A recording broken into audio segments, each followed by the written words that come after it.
Why does the Mercedes-Benz CLS-class still exist? New AMG GT 4-door makes it seem redundant. When the Mercedes-Benz CLS was launched in 2004, it created an entirely new segment, which the brand called a 4-door coupe. The CLS was all about style. Based on the E-Class sedan, it featured sleek, sensual lines at the price of practicality and its own distinct dashboard. The idea spread like wildfire.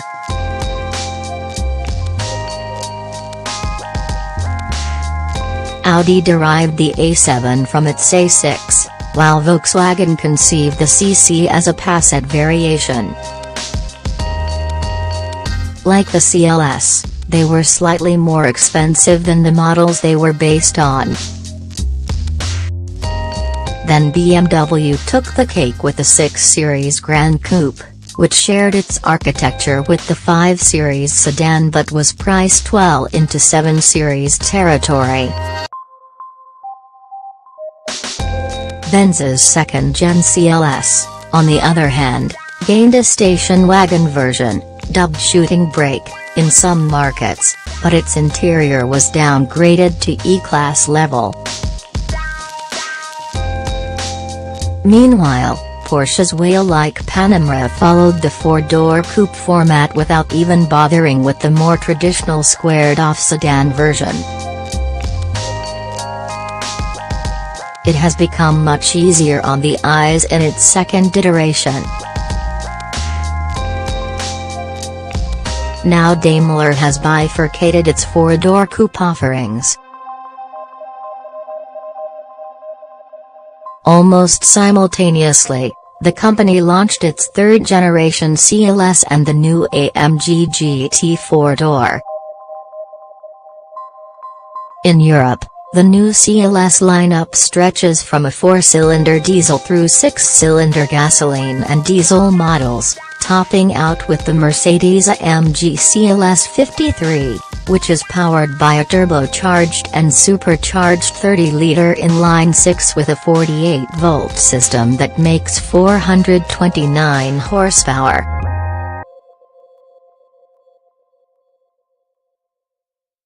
The latter overlaps with the AMG GT 4-door lineup that begins with a GT 53 featuring the same powertrain.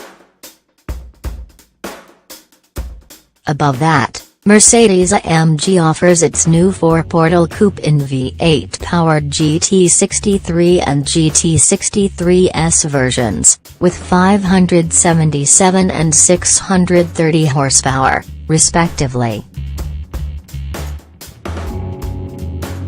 While its model designation suggests it is a derivative of the AMG GT sports car, the GT 4-door is actually constructed on the E-Class platform just like the CLS.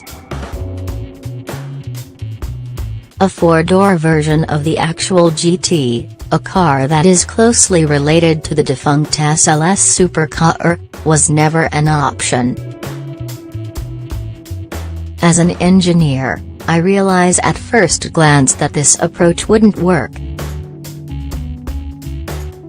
You need certain spaciousness in the rear compartment, but not at the expense of the sporting character, says AMG chief Tobias Moers.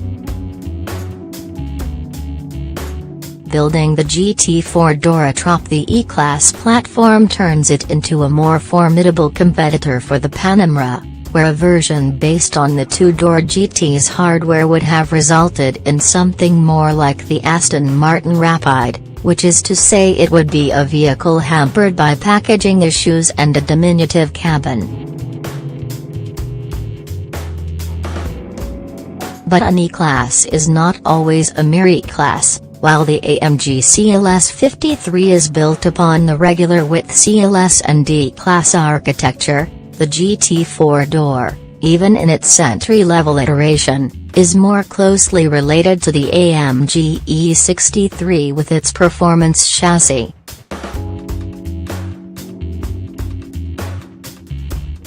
In fact, the GT four-door is more closely related to the E63 wagon than the sedan. Still, it's not identical.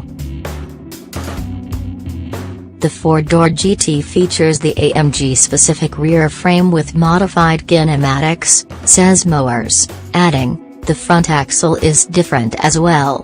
The result, even when compared with the AMG E63, we are speaking of another dimension.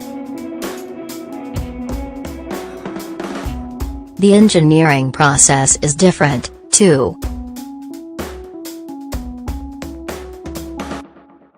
While the CLS went through the usual steps of a new Mercedes-Benz model, the AMG GT four-door was a much tighter project, designed and engineered in close cooperation between Tobias Mowers and chief designer Gordon Wagoner. The interiors differ significantly.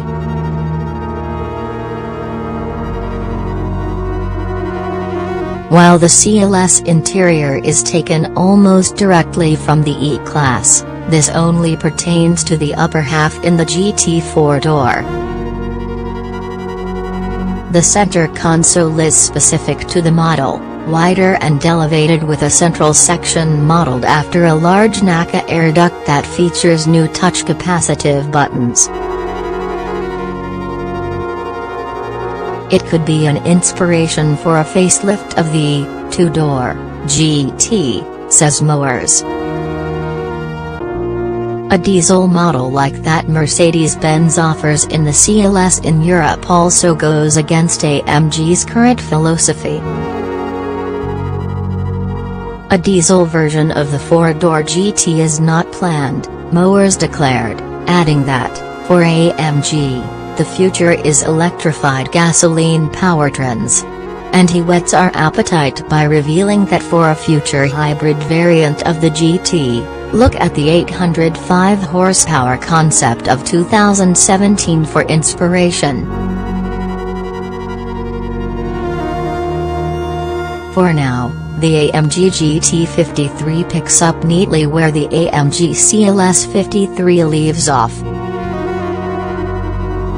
In terms of design, the two will never be confused, where the CLS emphasizes smooth lines and an elegant demeanor, the AMG GT four-door oozes brutality and picks up cues from the two-door model at every opportunity.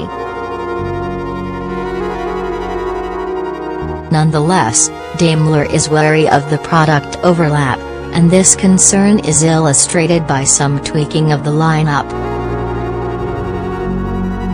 Whereas the second-generation CLS range included an AMG 63 version, that most extreme offering won't get a successor. The CLS shooting brake is gone, too, having been deemed too similar to the GT four-door with its rear liftgate. And the future of the CLS beyond this model generation? That's an open question. Says Mowers, whether the four-door GT and the CLS will be consolidated into one model line will be decided at a later point. It is a question pertaining to the next platform.